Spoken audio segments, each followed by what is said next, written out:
Hi, welcome to Astro Portraits from Planetary Calendars. I'm one of the astrologers, Ralph DeAmicis.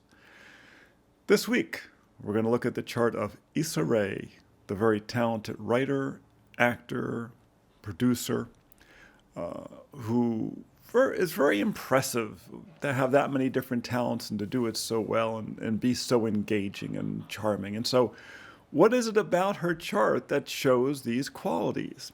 Well, she's born January 12th, 1985, a Saturday, coincidentally, which is actually very appropriate for a Capricorn, at 12:24 p.m. in Inglewood, California. She's born at 22 degrees Capricorn. Interesting that it's the master number, as they call it. She's born with Jupiter at 24 degrees Capricorn, conjunct her sun. Now, when you get Jupiter, the biggest planet, conjunct the sun, who's the biggest of all, it tends to make the personality bigger than life. She has this pairing goes on in a couple different places in her chart, because she also has another pairing. It's Venus in Pisces, the exalted position, so Venus as the best friend in Pisces, the dreamer, the creator, conjunct Mars in Pisces, 9 degrees to 14 degrees, and Pallas Athena, the warrior goddess, at 16 degrees, all in Pisces. When you get Venus and Mars together, it makes people, thoroughly charming. Why? Because all of their actions are infused with Venus. You know, their physical get out there and encounter people is infused with Venus. When it's in Pisces, one of the loveliest positions, it infuses it with great charm. This is supercharged. Why? Because she has Taurus rising, a Venus-ruled sign. Now, Taurus rising is a lovely rising. Why? Because it gives a person normally a wonderful voice. And they're a wonderful person to go out to eat with because they're Taurus rising. They understand about the good life. So having the Taurus rising makes Venus the ruler of the rising. Venus is an exalted sign of Pisces in the 11th house, the house of friends. This is everybody's best friend. Everyone who meets her wants to have her as a friend. And because she has Mars there as well, she actually has energy for a big circle of friends, which is ideal for an actor, writer, director, producer, because you need to have a lot of friends. You need to play well with others. She has Mercury also in Capricorn, Neptune conjunct Mercury, partile, same degree, 1 degree Capricorn, at a cardinal point. In other words, 1 degree Capricorn, that's the first degree of the winter solstice. It's a real powerful angular position with Mercury there, hardworking mind, organized. Neptune, great imagination. Neptune is able to tie so many different elements together. And she has that kind of very fertile imagination, that ability to kind of leap over obstacles. The Mercury is quintile, the Mars.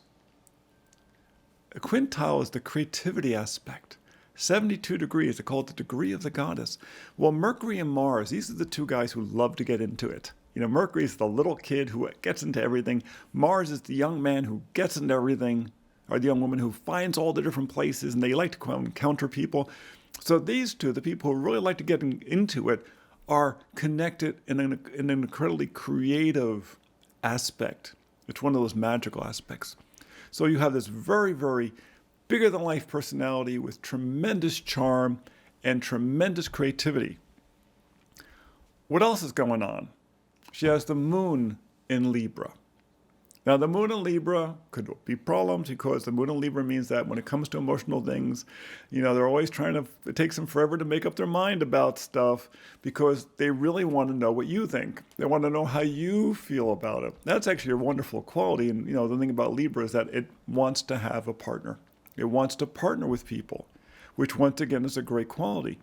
It's in Libra, a Venus-ruled sign. So she has the rising and the moon in Venus-ruled signs, and she has Venus in the exalted sign, Pisces. So she's got that entire collection of the 3 signs that make it work. The moon is conjunct Juno, the marriage asteroid. So, I mean, you've already got a tremendous femininity there, really supercharged by that. And what's interesting is the moon and the Juno are in the house of work. The sixth house is the people you work with. So she likes to partner with the people she works with. She likes to get other people's ideas when she's working on projects. She's not the kind of person who shows up and says, this is my idea and this is what we're going to do, and everybody else shut up. As she goes through it, she's a very creative person, but she wants to know what you think, how you feel about it. And as she works her way through, she keeps coming up with better and better solutions because she has that wonderful quintile between the Mercury and the Mars, and the Venus-Mars conjunction. So it's a remarkable chart. Know whose chart it reminds me of a great deal? Michelle Obama, another Capricorn, highly elevated sun, very, very hardworking. The big difference there is that Michelle Obama's chart is very much geared towards the law. It's geared towards advocacy, right? It's geared towards Jupiter. Issa Rae's chart is geared to the arts. The moon ruled by a Venus-ruled sign, the rising, a Venus-ruled sign, Venus in the exalted sign. It's all very much about the arts. What else is going on in her chart? She has Vesta in the sixth house, also in Libra. It's conjunct the star Spica. This is in the house of getting things done, working, taking care of the details. In the sign of Spica, the thing about Spica is that it's like a powerhouse. It's like a copy machine. I remember an astrologer describing it to one years ago. It's like a copy machine. It makes tremendously prolific people. And so she feels this great sense of mission about getting her work done, her artistic work. And you need that. An artist needs that. They need to have that sense of drive, a sense of mission about it. She has Saturn in Scorpio, 25 degrees Scorpio, conjunct the South Node. So this hard-working, driving personality is a reincarnational experience. She does it without thinking about it. It's in the seventh house. She does it in partnership without thinking about it.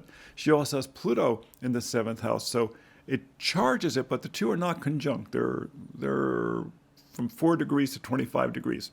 The only thing close to the ascendant is Chiron in Taurus. This is someone who's very sensitive to the wounds of the earth. She has the North Node in the first house to the seventh house, so she has a very strong connection to her feminine ancestry. It's one thing you find when the nodes are in first to seventh house. So she connects very strongly to the women in her ancestry and their tradition of work and life and arts as well. So you have this person who has a very strong sense of mission, who is very connected to her past, who has tremendous natural talents, tremendous amount of charm, great artistry, and great drive. And then she's bigger than life. Don't you think that kind of describes Issa Rae? I do. So I hope you found this interesting. Like I said, a very talented person. And come back and visit us on Fridays for our weekly forecast. And of course, we do our astro portraits, which we hope you are learning from because they're meant as educational tools on Tuesdays. And of course, you can visit planetarycalendar.com or spaceandtime.com to get, your 2021 day planner or calendar, also in the digital versions. And hope you have a great week and be well.